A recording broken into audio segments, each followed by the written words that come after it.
All right, let's go. Let's do it. Are we Let's do ready? this. Hey, everybody. Welcome to another episode of Rock Stew here on 99 WNRR. Thank you for joining us. Thanks to those who have watched the other three episodes. Episode 4 is coming up soon. This is episode 5. And this one's a tough one, probably the hardest we've ever done. And this one is artists and musicians that we feel are gone too soon. Now, while we feel that everybody is really gone too soon, we all had different criteria of what to us meant gone too soon.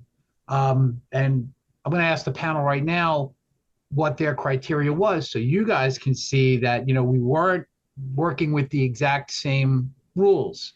And that's the idea of this podcast, is to share where we come from and how we approach it, not only giving our 5. So I'm not going to talk first, surprisingly, and I will pass it over to Jackie Raven and ask her this question very poignantly. Yes, sir. What was the criteria for you of your top 5 of gone too soon? Very simple. Because metal is my ish. I basically based my criteria on that genre. Plus, I do have one that's outside the genre, but my criteria was of those who made the biggest impact of that genre with being gone too soon. Okay. Scott. So, because I was already penalized pre-recording, I won't mention my honorable mentions to save time. But I looked at it, and I too was having some trouble with this. I was looking at it as far as maybe in descending order, who could have been and who wasn't, but was gone too soon, and then those that were right in the kind of the pinnacle of their career, and maybe one in there arguably that maybe passed it, but I thought still contributed. So I'm kind of, I guess, touching all the pieces on the board, but I really wanted to look at it to say, maybe give some praise to someone that maybe no one even knows who it is. Interesting. Wow. And then from there, Wow. certainly there's icons within the group. But I thought there's for all of these, there was something left in the tank for sure. Right. I was kind of along those lines. For me, it was artists to me who I think gave them, their best, which is a hard thing to say. You never know. But when we see the peak of, like Prince, Michael, I think we can agree that they had 83 and 85. They were at the top of their game, and I don't think it gets any better than that. Mm-hmm. So to me, they gave us their rock and roll soul, so to speak. Mm-hmm. They gave what they had, and they emptied what they had in the tank for us creatively. So these were things as like that we expected so much more, and God knows what the music industry would be like if they were able to be around to produce more. Facts. I think that was part of my selection process, was that they were either still with the band or had contributed so much and were still young and still playing. So your statement about what gone too soon meant is not that, like you said, everybody's gone too soon, whether they be 50 or 60. I did not choose those 40 something and olders on purpose to kind of stick with. Were we going to still get more out of them? Yes, we would have had they still been here. And I will real quick, without being verbose, if there's any honorable mentions, just mention the name. I've got 2 right off the bat, and this was very tough because I would have loved to have seen what they did from that point on, personal choices. Believe it or not, so John Bonham, because the band stopped, and you never know what could have happened after that, what kind of music they would have done. And Coda's not a record, by the way. And Elvis.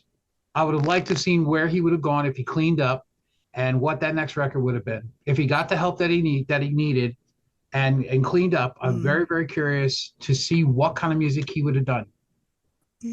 If he would have branched into country or what have you, gospel, I don't know. And I think that if he would have cleaned up his act, I'm curious to see what he would have done. Name real quick, guys. Anybody on the honorable mention? Yeah. Yeah, on the honorable mention. Yes, I have two. Randy Rhoads is an honorable mention. Again, if he had been around, I mean, he had just started with Ozzy when we like, and so damn young, like wasn't even 30. He's a baby. Do you see where a lot of people predicted that he would have been, well within Ozzy but anyway, it would have been interesting to see with him. That's definitely for sure, because he was just ridiculously good. And then my other honorable mention, of course, would be Prince. If he was still alive, we know that his musical legacy would have just continued way on. And it would have been interesting to see how much more he could have pushed himself with his music going down the road. Who you got? I share Prince with Jackie. Same thing. That was one I kind of struggled with. 57, sure, but I think he still would have contributed. So that was one where he fell into the honorable mention for that reason. Of again, there's still something left in the tank, and I kind of discounted the age. I do see Miss Effects' position on that, and I was in the car talking about it earlier. We're going to be all over wow. That we're going to be all over the board with some death row coffee or whatever that is. It really has a little punch to it. Green tea tonight. Yeah, something's going on over here, so I'll stick with it. But anyway, yeah, Prince for sure. And then my other was Lane Staley. Just a matter of, would it have been with Alice in Chains? Probably not. I think things would have just died out, and we can guess all we want, but there was something still about him that I would have really liked to have seen where he went. Clearly he was, in a downward spiral for many, many years, pretty much during all of Alice in Chains anyway. In 8 years post the death of Kurt Cobain. So during that time, he just kind of wallowed for sure. But yeah, honorable mention. Those two. Okay. I know you got a big list, Ms. Effects. What do you got? Yeah, it's actually, I wound up taking so many things out that I don't even have them in front of me anymore, I don't think. Hold on one second. Razzle from Hanoi Rocks, I totally forgot about, and we talked about that briefly. And the ones I wound up taking off my list, Chester Bennington, because my daughter felt like I should have still hung on to that. But again, I thought it was late in his career, even though he may have still produced something, it was late in his career. And not rock, but I would have liked to have seen her become the next J-Lo, Selena. Oh. Okay. Wow. Okay. Wait a minute. Didn't J-Lo play her in the movie? Yes, she did. Yes, she did. Yeah. Yes, a very young J-Lo, mind you. A very, very young. Very young. Mind you. Yes. Very young. We'll talk about that portrayal at some other juncture. All right. I'm gonna get right. I'm gonna kick this off only because I think this is out of left field. Miss Fex heard this one, and this was tough because I wanted to go metal with the first one, and I didn't, because to me this band, the style of music, which I believed was completely different than anything else I've ever heard, and that's James Honeyman Scott, guitars from the Pretenders.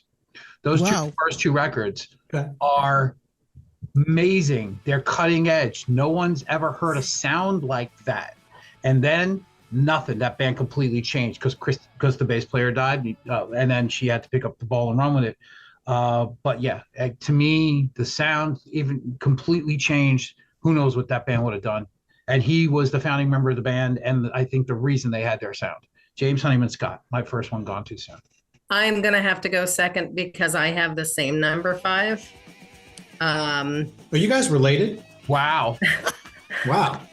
My blood. No, I mean, literally yes. Right here, I could say it. James Honeyman Scott, The Pretenders, 1982. Wow.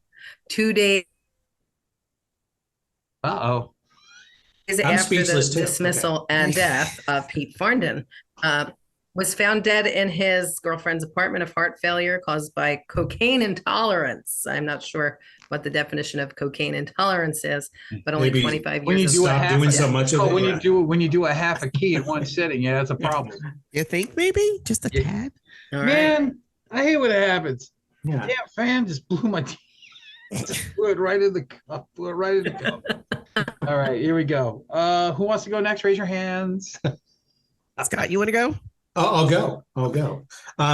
And we're already starting off with some wow. So I love it. Right. I love it. I'm gonna have to go visit. And again, I build a list every week. So thank you guys for adding to my interest. Certainly know who the pretenders are, but I couldn't have even contributed at all on that. So nice. All right. Number 5. Lynn Strait from the band Snot. So, 1997, the record came out. Get Some. Gotta love that. Get Some. Signed to Geffen. In a span of 18 months, they became a band, got signed, recorded, and they were on the precipice of possibly being the next big thing. LA based, was around when they were coming out, so there was some familiarity there. They had a blend of funk, metal, hardcore, so definitely fell right into that new metal. There was a lot of talk about, what they could be, which is why I went back. This is a band that always stood out to me anyway. Again, extremely short-lived, but you have within a year of his, and by the way, he died in a car accident. Along with his dog. It's a sad story. And some say if he would have just made the turn 2 seconds earlier, who knows what could have happened. Could they have been the next Korn? Could they have been the next Faith No More?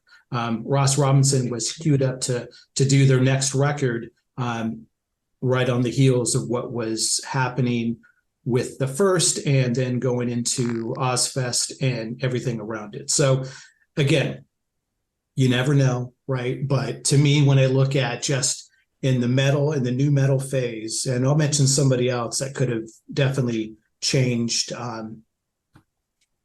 the genre or was maybe more pronounced in what happened early on. But I look back and see Lynn Strait definitely gone too soon. What could have been? Yeah, I'm looking at this band that you're talking about, Scott. It's a solid choice. This band looks like it was going to be big. Big. All right, Jackie, what do you got? All right. My number 5 is sometimes sort of to agree and obvious to a degree, but maybe just depends on you. But believe it or not, my number 5 is Eddie Van Halen. Now, granted, he was a little older. I get it. But, unfortunately, I can't believe it was 2020 when he passed away. I mean, it doesn't seem like it just seemed like it was yesterday to a degree. I know that's cliche-ish to say that. And unfortunately, he died of the C word, but he was still kicking butt, to this day. Well, beforehand, I mean, he had, designed his own amps. He had done all this stuff. And it was like, okay, well, what more did he have in the tank? And before he, got really, really sick, he was still outperforming. I mean, the last tour he did, it was with Wolfgang, obviously, and he was really sick then. So, but a lot of people believed he was going to get better, because it looked like he was getting better. But I fully believe that Eddie still had a whole lot more in the tank, because after that tour, they were actually talking about getting back with, a couple, Anthony and, well, they'll never talk to whatever. But anyway, there was talk of them going back out on tour again. And, unfortunately, that, fall he passed away. So Eddie Van Halen was my number 5. He left a huge hole in the metal community when he passed away. Think about the legends we lost that year. Mm-hmm. Started with Neil, ended with Eddie. Mm-hmm. Yeah, exactly. 2 of the best ever. Mm-hmm. Mm-hmm. Yeah, it's definitely one of those. I'm glad you picked them, because it was one that I kind of struggled with. Certainly, from mid 70s on. We don't even need to talk about, everything he accomplished. That's so obvious. But still, when it happens, it's a gut punch. I remember early on, I think, Mike, when I was on the station, but I remember reaching out to you because within 30 minutes, 45, let's say an hour, 30 sounds just too much, but within an hour of hearing it, I go, I got to do a different show. It was on a Tuesday. So I totally pivoted to doing a complete tribute to Eddie Van Halen, which I've since replayed on his birthday. But, again, thanks, Michael. You were pushing me links. You go, just go out to the shared site. I got, tons of songs out there. So I was able to pull those down. But it was one of those things where you felt it. And yeah, who knows, right? Even just what additional contributions could he make just from equipment and from there. And again, don't know. But, even in your 60s, could you still be someone that was gone too soon? Well, according to Jackie Raven, the answer is yes. So. Yeah. We go to number 4. This one's pretty obvious one as well. Another guitar player, because I think this altered the band's direction musically, and I think they would have still remained somewhat of a harder band. And to me, they lost their edge, and that's Steve Clark from Def Leppard. I knew you were going to bring him up. I had it on my Michael list. Yeah. Steve Clark was the blues and the soul in that band, period. Yeah. End story. And even though Phil is an amazing player, he's not Steve Clark as far as flow, style, and wrote some of the most iconic lines, including some of the most intriguing guitar parts and stuff like Die Hard the Hunter, Billy's Got a Gun, Gods of War, stuff like that, and even stuff that was pre-recorded for Adrenalize. You can hear Steve Stylings on White Lightning, and pre-production stuff. There was only one sound like that. Yeah, and he was that dark. I'm going to say, from a stylistic standpoint, he brought them their Pyromania had so much of a darker metal side to it. Billy's Got a Gun, Die Hard the Hunter, Action Not Words, the darker, the lesser known tracks, which gave Pyromania its edge. Women, all that other stuff, the darker songs, Gods of War, that gave those records, I guess, the hard rock or metal credibility for them to be bigger than just a pop record. So Steve Clark, number 4. Who are we going to, Chris? John Bonham, 1980, age 32. Led Zeppelin's drummer, that I found. We wish it to be known that the loss of our dear friend and the deep sense of undivided harmony felt by ourselves and our manager have left us to decide that we could not continue as we were. That is the definition of gone too soon. That was Plant's friend. Yeah. There's no way he was going to be in a band without. Period of the story. So that just ended an era. He was absolutely. When you could sell out the O2 Arena on a reunion show in 10 minutes. My apologies. Say 25 million requests for tickets. Then you know what you did. What do you got, right. Scott? All right. So this name already came up, but it is number 4 on my list with a little bit of detail around it. So Chester Bennington, when he died at the age of 41 in 2017, their most recent record, their 7th, One More Light, which is kind of ironic, had reached number 1 on the Billboard chart, their 5th to do so. They were set to go out on a tour of stadiums. So, again, thinking through this and as far as the impact of what he could have had, this band was still humming along right now. Truly behind the scenes, and a lot more of this came out later. And there's a quote from Jared Leto, obviously not part of the band, but just someone around the scene with 30 Seconds to Mars and having some drama within himself. He described Bennington as, you could feel the tension between the two when he sang, definitely. And I think that's what made Linkin Park a really, really great band, is that tension. But there was this battling of internal demons, and I missed the quote because I can't really see it without my glasses on. But essentially, it was kind of like the heaven and the hell were sitting on the left and the right shoulder. And we don't need to get into, I'm not going to mention the cause of death. There was an interesting story behind this, and there's some similarities tied into another individual I'll mention in my top 5.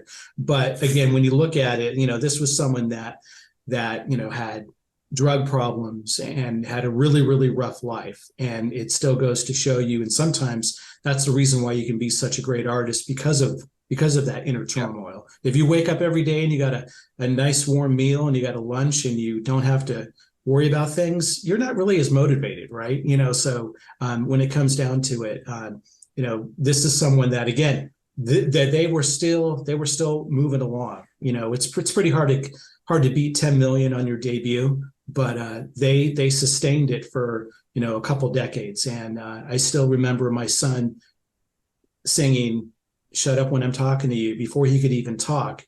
And I wish I had that video somewhere back in the olden days we got to find the videotape. And we're great parents, obviously, but that line, he picked up on it, and it's like, oh my God, this is great. And so that band will always have a place in my heart. But yeah, when he passed, it was like, maybe not a complete shocker knowing the backstory, but it still is painful, right? Artists themselves always kind of have a grim reaper right in their shadow, I think. But in this regard, they definitely had more years in front of them. And since that time, by choice or by conviction, Linkin Park hasn't done anything else. Yeah. And bands like Dead by Sunrise too. Yeah, right. Right. Let's moving right along here. Jackie, what do you got? I have band who is very dear to my heart, and I do play them quite a bit on my show, and that is Alexi Laiho from Children of Bodom. Died 41 years old, a phenom, literally. I mean, he started 1994.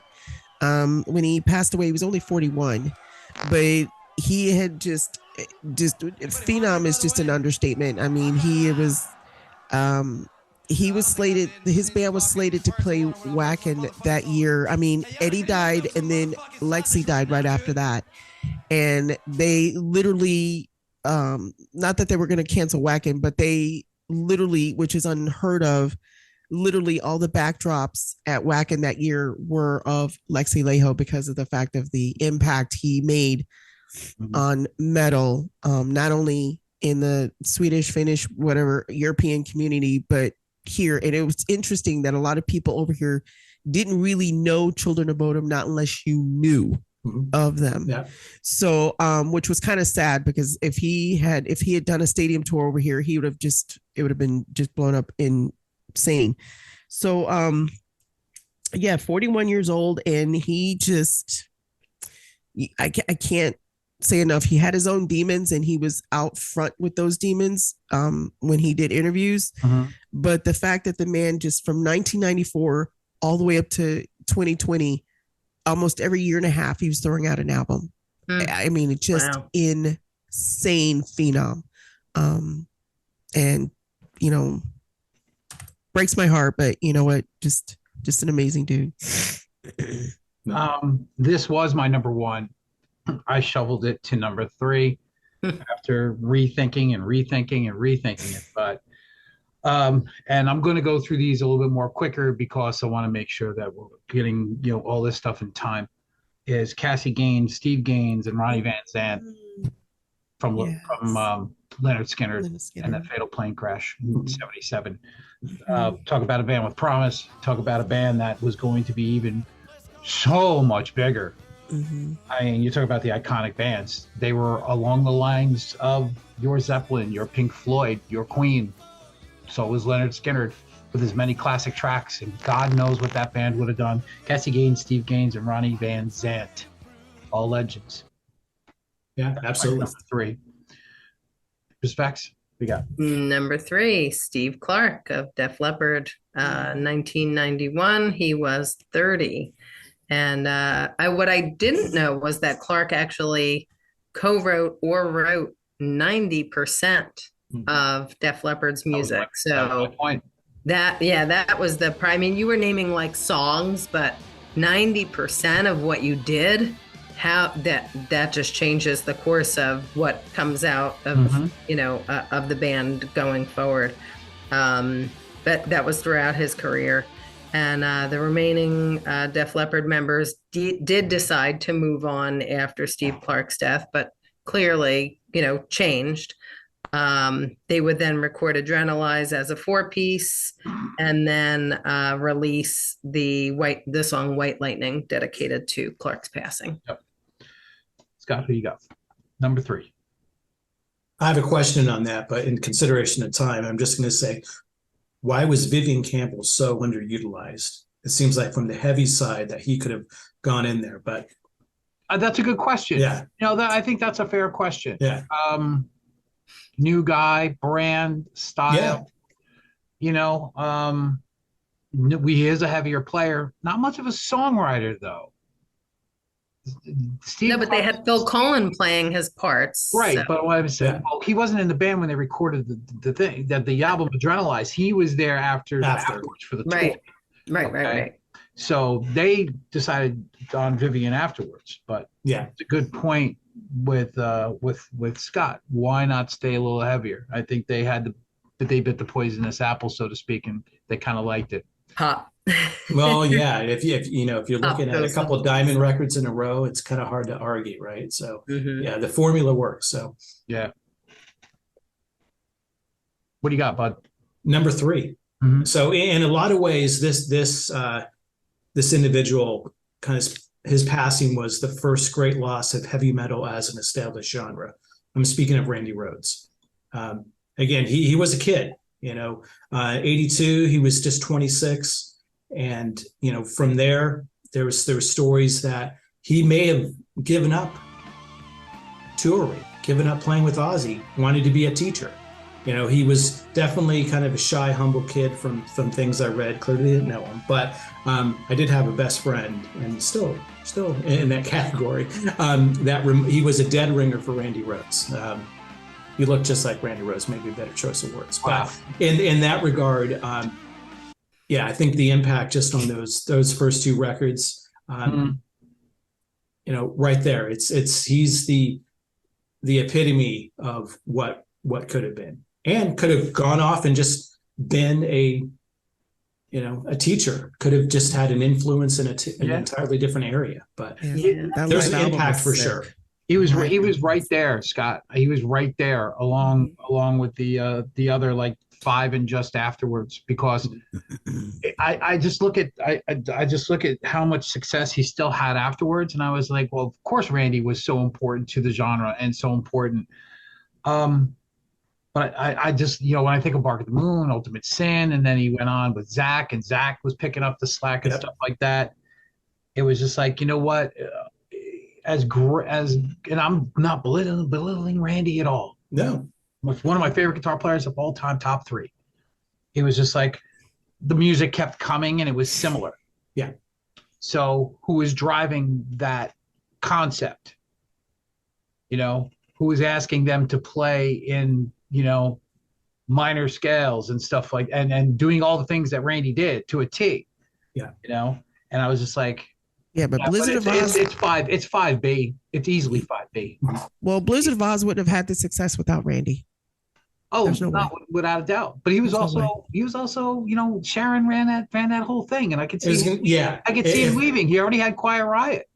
Right. And we've talked about Quiet Riot and the impact, right, on past episodes, and I won't carry on too much on this, but I think it's also a completely different topic, but in the sign of desperation or being entirely motivated, maybe by a other individual, Sharon, he persevered and got driven, and it didn't matter. There was a formula that worked, and sure, they re-recorded records later on, for sure. All that's been clearly publicized, and there's not the best stories, but when it comes down to just perseverance, hey, you get an A+ there, because each of those guitar players, when they came out, and then bringing on the newest band and kind of propping them up to the next level. Talk about like success in marketing. So. Oh yeah, Sharon was real good at that. That's for sure. Yeah. What you got there, kid? Jack? So my number 3 is kind of basically no surprise to some people. I talked about it yesterday on my show, and it's Ronnie James Dio. That hurt when he passed away. Granted, he was 67 when he passed away, but it hurt because of the fact that he had such a powerful influence on the metal community. And believe it or not, he was actually born in Portsmouth, New Hampshire, which is right up the road from me, believe it or not. I believe it. Yeah, he was born up here. And there's actually a monument in the town of Ronnie James Dio up here. So it's really, really cool, even though they like country, but I digress. Anywho, so I just, it's hard for me to believe it was 2010. It just doesn't feel like it was that long ago. It just feels like it was yesterday. And to me, it was like, I felt to a degree that was sort of the start of that trend, if that makes sense. And just, there's just no, I mean, there's a couple other stars where it's definitely more prominent, but Ronnie in the metal community behind Dimebag, there's no way there's, and, people still celebrate his life today with, festivals and stuff like that. And he is, if it wasn't for Halford, I really believe that Dio would be considered the metal god, to be honest. True. I really do. I think that's self-anointed in a way. It's got the song, if you have a, metal if god. you say metal god in your song. We celebrate him every Wednesday. Yeah. I Jackie, I 100% agree with you. And I think, like I said, I think with Rob, I think that's self-anointed. I think for me, it's Ronnie. It's Ronnie. Come on. I mean, Rob's great, but come on. We're talking about Ronnie. I know, right? You can't compare those apples to oranges because you'll get squash, So, I like that. All right, here we go. Number 2. We're getting into the number 2s, and this again, just like the last episode, this is a 1A. I mean, a 1B, because you can't but this is more of a distance between the last episode. This 1B is a little bit more distant because the 1 might shock you, but I know my number 1 will. But number 2 is Kurt. Okay. It's very simple. What if Dave became more of a prominent writer in the band? What if they stayed together and all of a sudden all the songs that Dave was writing became Nirvana songs? And God knows how big that band would have been. And if Kurt would have done something else, would have changed up. He said he wanted to do something bigger. Obviously, Dave had something bigger in the tank. True. So God knows what that band would have done. God knows what that band would have done. And you've got one who has kind of like a pop voice to it in Dave, and you got one who's the angst in Kurt. That could have been a new Plant Page, Jagger Richards combination. It could have worked out that way, but we'll never, ever, ever friggin' know. That's what you want to talk about affecting the course of rock, then other bands obviously would not have existed. True. That is true. Yeah, it hurts when I talk. That's and true. I'm not a big Kurt Nirvana fan, but it hurts when I think about it because, God, imagine if they started working together as a real writing team. Right. Just imagine you're right, that. Chris, and I give you props for that. You're right. Look how many bands were not spawned off from, but were influenced by Nirvana and just blew up because of it. Mm-hmm. Craziness. Okay. Chris. My number 2 is Randy Rhoads. So you had said he was 26. I have that he's 25. It's the internet. What are you going to do? Okay, I guess it's just like this show. It's the internet. Yeah. What are you gonna do? Everything we say is absolute truth. Yeah. Nice dig in there. Really? Seriously? In his Don't believe a thing we say. Oh A man, youthful gent. that would be Miss Effects' Bad Hair Days on Wednesday from 7:30 to 9 p.m. Wow, shameless plug. Hey, nothing wrong with a shameless plug. And don't That was bugger good. me right That was there. good. But no, you said so much, so I'm not going to hang on to that because we heard all about it. But Randy Rhoads, Ozzy Osbourne. Yeah. Scott, number 2. Yeah, number 2. And I just want to say really quick on for you, Michael, with with Kurt Cobain, I kind of removed him from my consideration, but you validated why we just don't know. And Dave is such a fan of heavier music as well, Probot and what he's put out. Who knows where that marriage could have gone if they would have gotten over themselves. And I think maturity in time may have shown us that. And time would have happened. But yeah, it's absolutely. So number two, so now kind of take that to the other side here. You have an individual that was 52 years old, massive amount of accomplishments, let alone one of the greatest voices in metal rock all time, Chris Cornell. And I've said it before, and he has hollowed space, forever with me. Not one of my top vocalists, just as I've named my three in the past, but he's like right there. I won't go. He's 3B.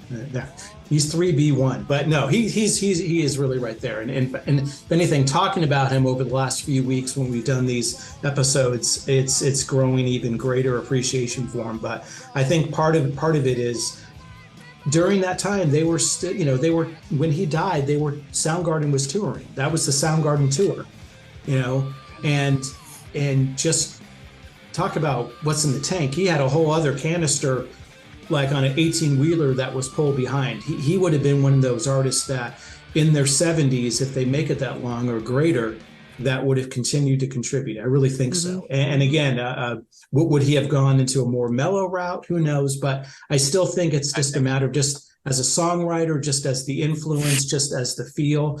I felt it when that happened. That was a gut punch. It was like, wow. And again, we won't go into the stories and comment as far as what happened and the comments after that, because some of it's still under debate, but I tend to want to focus on, and many do, on what he contributed and the fact that there was still something there. There was still something more to give. Yeah, I agree. Jackie, too. All right. So my number two will probably come as a shocker to a degree. Jimi Hendrix was my number two. 27 years old when he passed away. Literally at the height of his career. I mean,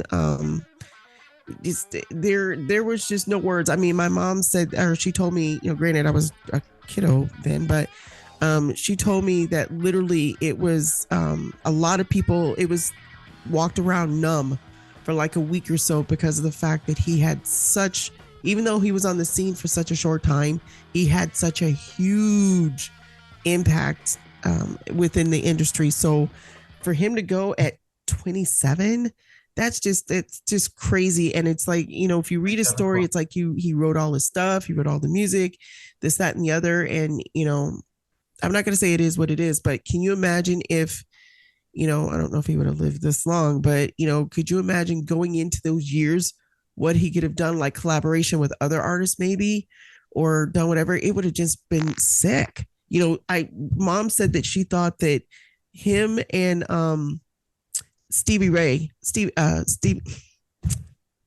come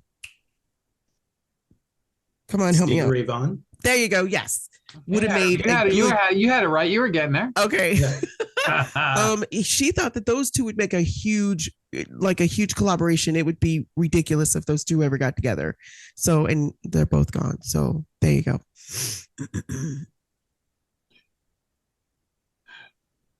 I guess that leaves us, we're up to number one.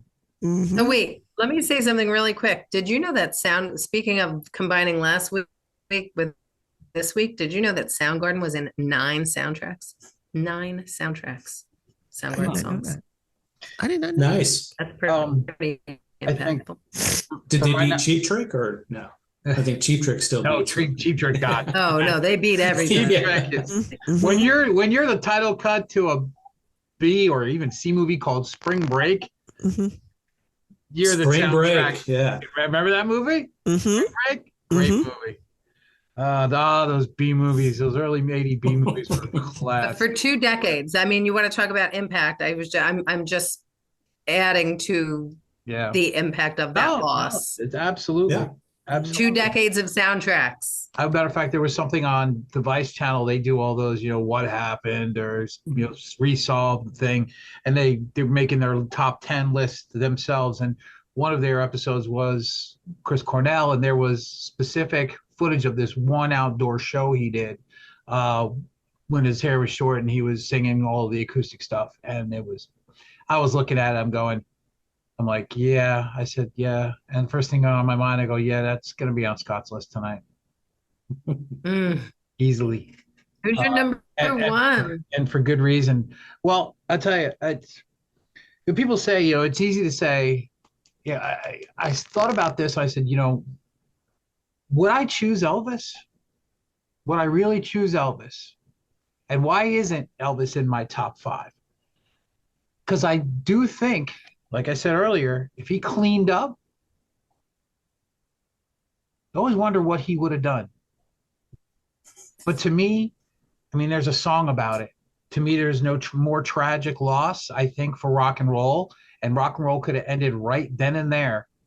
And that was the day the music died. Buddy Holly. Buddy Holly was young.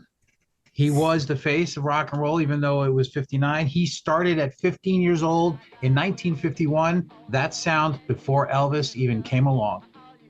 He was rock and roll before Elvis. Matter of fact, Elvis probably heard him and said, this is where I'm going with my career. Buddy Holly was the reason for rock and roll in my eyes, from that standpoint. And we could talk about what influence from all the Southern influence of rock and roll and blues, and we could debate that all day long because a lot of it's true. But the one who brought it up to the forefront was Buddy Holly. And like I said, the world stopped, and the day the music died. So my number one, as far as the biggest loss in rock and roll history, is Buddy Holly. God knows what he would have done afterwards. He would have been so huge. Young. Would have been huge. So young. So young. And that took out Richie Valens as well. And the Big Bopper. And the Big Bopper. So 3 of your major rock stars right now at the time of the birth of rock and roll. Think about it, the magnitude of it. All of these have huge magnitude, but the beginning of rock and roll in its infancy, the launch pad for rock and roll in the States, and it ends with that. Thank God Elvis was now getting bigger. He carried the torch, so to speak. Right. But those guys started it. Buddy Holly. Cannot argue that. Here's a couple of names. I was going to put Richie Valens on my honorable mention. I forgot we talked about that the other night. Like, was that a valid, was that too long ago? Was that valid?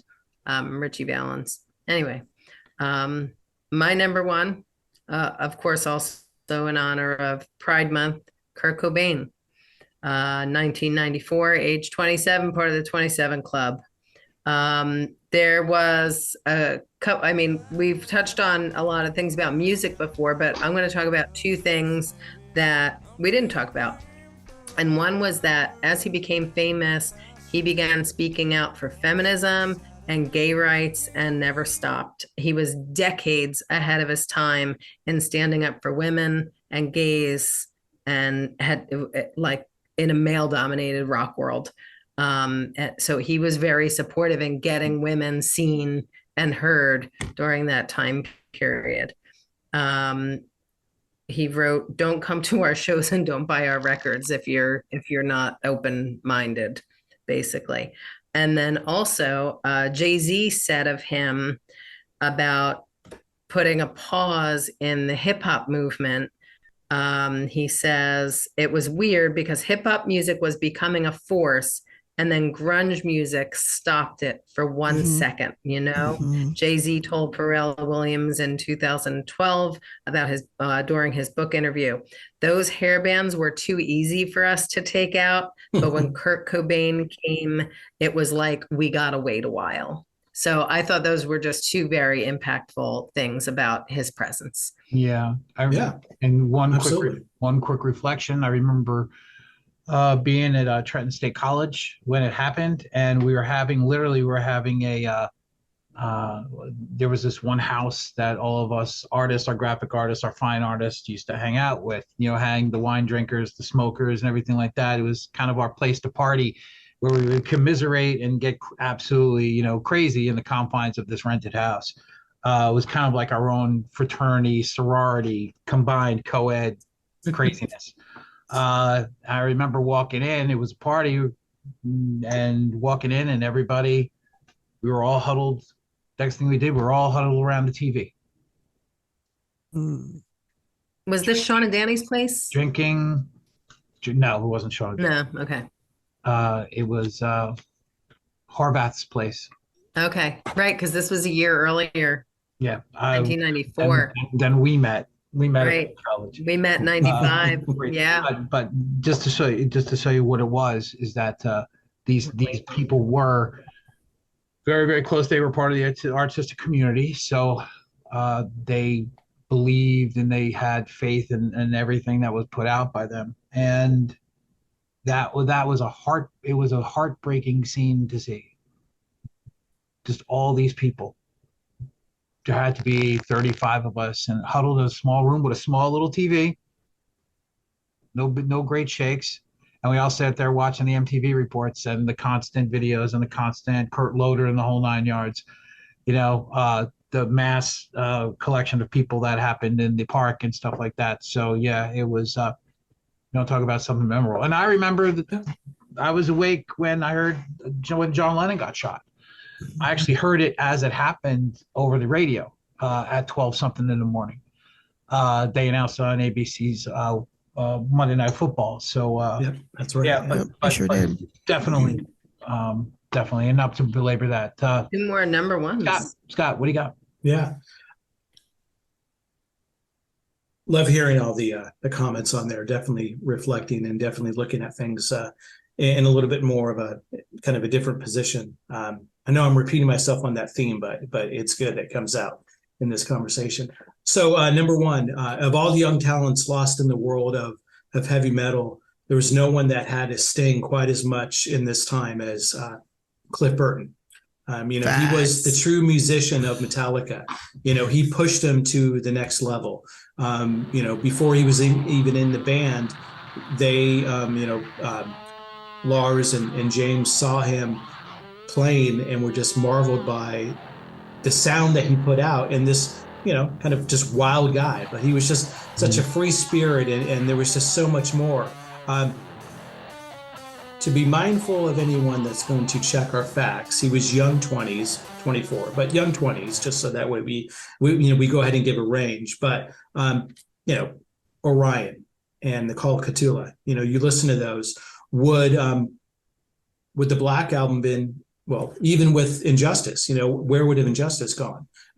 Right. Clearly, you would have heard a bass on Injustice, right? So, but from there, the impact that he could have had on music and the band, he was influential. He's still remembered to this day. Again, there's still a definite deep appreciation, including bringing his father up when they were inducted and different things. So again, I remember back pre-internet, pre-cell phones, we had one phone in the house. I had like a 30-foot long cord in the kitchen, and my friend Chris called me and said, "I know you're a big fan of Metallica, and Cliff Burton just died." And that's how I got the news, right? It wasn't from the TV, it wasn't from the radio. It was from a friend of mine who called. And I'd have to look back. I did before the show and see exactly how much time had passed from when I saw them with Ozzy at the Long Beach Arena. But it wasn't, if anything, was maybe a few months, and being able to experience him live a number of times in a short period of time. He had an impact. So that's my number one, Cliff Burton. Thank you. Makes me want to add some old Metallica vinyl to my collection. Yeah. It does. It does. Mm-hmm. It really does. I was lucky enough to see him. I was lucky. I saw him I saw him open for Metallica. I mean, I also saw him open for Ozzy in '86 on the Masters tour. So I was blessed enough to see who he was and watch him play. Yeah, absolutely. Albeit for a brief short time, because I think we got there with 2 songs left to go, but at least I got to see him. Don't What you miss got, the Jack? opener. You never All right, know who now it's going to play. I feel some tears coming on, Jack. Yeah, You all right? I'm fine. she's ready. All right, come on. Okay. Tough Breathe, one. breathe, All breathe. right. So my number one is actually someone who I've looked up to for a long time. And his range of singing is paramount. Not paramount, but it's just ridiculous the amount of things that him and his band were able to accomplish over the years. And I am talking about the insurmountable Freddie Mercury.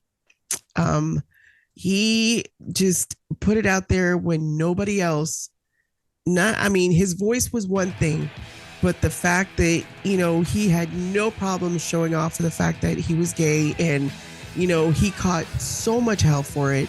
And he was just in his prime when he left us. Like, literally, he was almost 2 years off of the great opera album that he did.